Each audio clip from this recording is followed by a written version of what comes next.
Who is this girl with the fair flower in her hair? She doesn't know who she is, but she knows who she is because she knows who God is. I'm originally from East Orange, New Jersey.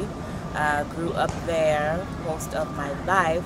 I moved to Piscataway about halfway through 6th grade. I'm now a senior at Rutgers University. I will be in the fall. Poetry, to me, I can break them down as being 3 things. Number 1, it's personal. And if I'm going to encourage you to write, if I'm going to encourage you to flow in that way, you have to know that poetry is completely your own. It's not anything else that anyone else wants it to be. No one can really judge you on it. It's completely yours. I usually derive the inspiration from something small. It's usually one word or a line or something in the environment. Also, I just get things dropped, just dropped in my head. Things will click, lines will drop into my head, or, you know, I hope I don't sound like a psychotic individual, but, you know, it's just kind of an instantaneous thing for me. Poetry is also powerful, and so me being a believer, a young woman of God, I want to give God praise and glorify Him in my poetry and encourage others to see God how I see God as well. So I feel as though poetry is powerful in that it enables you to be a mouthpiece and a messenger, whether you want to share a good message or not. But for me, the gospel is the good news, so I want to share the good news and use my art to do that. The poetry scene in New Jersey. Geniuses, many geniuses that I encounter whenever I go somewhere. Everyone's a genius to me, but I guess what I'd like to see more availability of poetry scenes and venues and events and places that you can go to share your art and to sample other people's art. It just, to me, it needs to stay underground, remain underground. However, it should grow and become a lot more above ground, and there just should be a lot more places that you can go to share all over the place.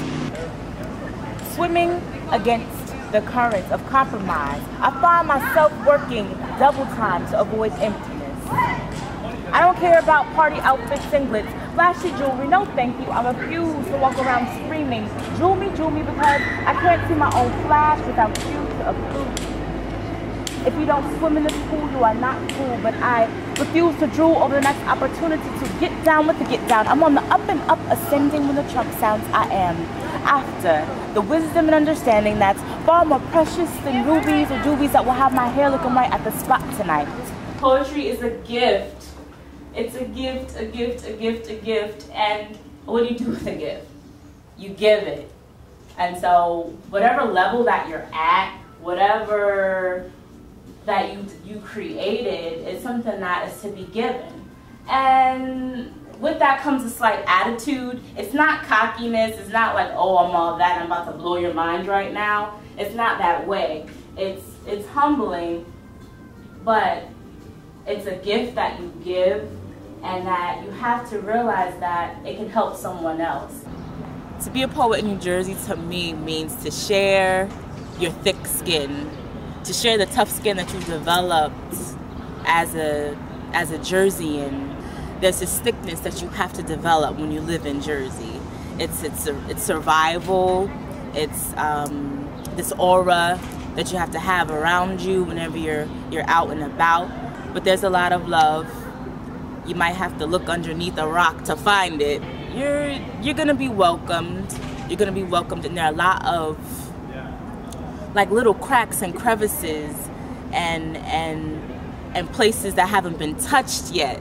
A lot of trails that you can blaze. So I see a lot of potential in New Jersey. So to me, being a Jersey poet means, you know, untapped potential, and you know, thick skin. Be careful. Don't touch, don't rub, don't pick me up, don't squeeze, don't fondle me, don't bump. Enough. I'm not on the assembly line at some pleasure factory. Evil communication corrupts good manners. Righteousness gets a bad rap when judged by simple standards. Can't be taught much in a room with no class. I want to think. I want to use my mind. I refuse to put it on autopilot so that I can grind, for if my back is turned, you can't see me speak if focus is my behind.